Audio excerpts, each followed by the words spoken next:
never been accused of being quiet, so we can do that. All right, you guys ready? All right, excellent. Well, good morning, everybody. My name is Congresswoman Cammack. I proudly represent Florida's 3rd Congressional District, the Gator Nation. And I want to thank everyone for being here today, especially on short notice, and a special thanks to my colleagues here for joining me as we stand against these unconstitutional mandates. So, obviously we represent Florida, the Sunshine State, aka the Freedom State, and we are gathered here today in formal opposition to the unconstitutional, un-American, and unconscionable mandates that are rocking our communities. There is no doubt that we are all united in fighting against COVID-19. However, the actions of this administration have left Americans across the country behind, hurting, and now in limbo. Divisive rhetoric from the Biden administration targeting those who opt out for medical, personal, or religious reasons, as is their right as an American, are being targeted. 1 in 3 first responders are opting not to receive the vaccination, and Biden's response is that they should be fired. It's funny how at the height of the pandemic, our nation's first responders were deemed heroes. Today, under this administration, those same heroes are now being considered villains and threatened with termination.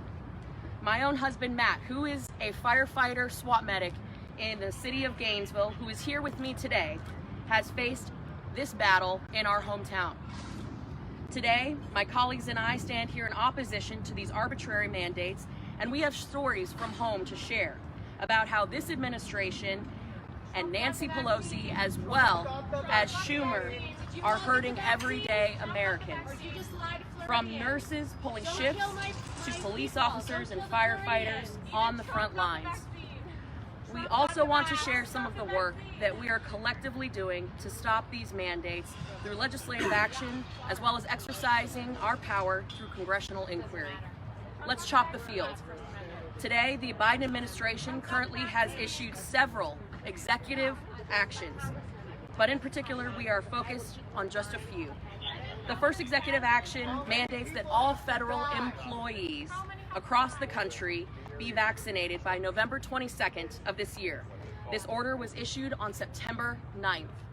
There is no option for federal employees to engage in regular testing in lieu of vaccination. Federal employees, however, are eligible for medical and religious exemptions. The second executive order, also issued on September 9th, was related to federal contractors and subcontractors. This executive order demands that all federal contractors be vaccinated by December 8th, with, again, regular testing not being available as an option. Religious and medical exemptions are being considered. The third mandate of great concern to us here today is the requirement for private, and I emphasize private, businesses with 100 or more employees to require vaccinations or weekly testing. This is a gross overreach of federal authority and an unfunded mandate. This is being done through an emergency temporary standard, which, while labeled temporary, will have long-lasting and devastating consequences for private businesses.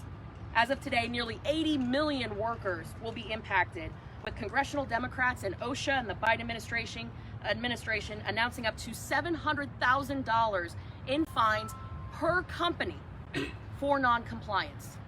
That is outrageous, it is unacceptable, and again, a gross overreach of this administration, which has run amok. Nothing in the Constitution permits this federal government to force private businesses to impose a mandate on their employees. It is unconscionable that this president would force private health decisions upon individuals, or else they be terminated, especially in the midst of a pandemic that has resulted in the loss of jobs for millions of Americans. How dare Biden, Pelosi, and Schumer claim to fight for the working class, our frontline workers, who have braved the pandemic on the front lines with no questions asked, and then turn around and declare them villains when they don't want to comply with these unconstitutional mandates.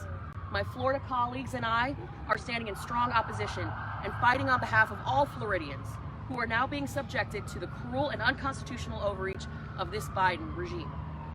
Today we are highlighting in particular key legislation like the Freedom from Mandates Act, the Health Freedom for All Act, the No Taxation Without Congressional Consent Act, the prohibition of any requirement that a member of the armed forces receive a vaccination, and the Natural Immunity is Real Act. I would also like to announce that today our office is launching a web portal for any constituents in Florida's 3rd Congressional District who are faced with these mandates, that they have an ally. This portal is being hosted on our website, cammack.house.gov, and allows constituents to log their issues and claims and allow us to advocate on their behalf. We're also proud to stand with our governor, Governor Ron DeSantis, who just this morning, a few minutes ago, announced a lawsuit against the Biden administration and NASA for their unconstitutional overreaching mandate. Thank you to Governor DeSantis and AG Ashley Moody for their leadership at the state level to protect our constituents and Floridians. And with that, I'm going to turn it over to my colleagues who are going to share some of the great work that they are doing on behalf of Floridians to push back against these mandates. And at this time, I'm going to start with Representative Byron Donalds.